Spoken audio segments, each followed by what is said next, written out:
Welcome to the Genius Factory. Enjoy the video.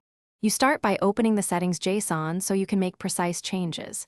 Use Ctrl plus Shift plus P, CMD plus Shift plus P, and choose Preferences. Open Settings JSON. Once done, confirm whether you'll edit user or workspace settings. Workspace changes override user values for that project. Make sure a file with long lines is open to test.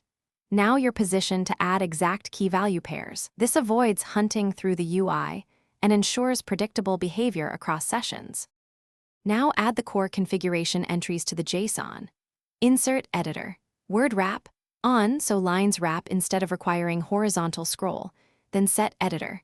Word wrap column, 80 or another numeric column you prefer. This controls wrap width. Finally add Editor. Scroll beyond last column, 0 to remove any extra horizontal room that can still let you scroll sideways.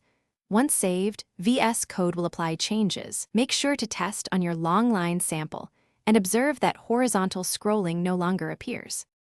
Finish by saving the JSON and reloading the window to ensure all editor instances pick up the new values. If horizontal scrolling persists, verify workspace or remote-specific settings aren't overriding your user file. VS Code follows a precedence order. Also consider extensions that manipulate editor layout, disable them temporarily, or launch with disable extensions to isolate the issue.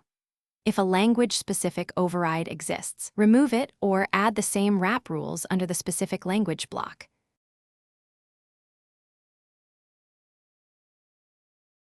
Thanks for watching. If you found this helpful, don't forget to like and subscribe.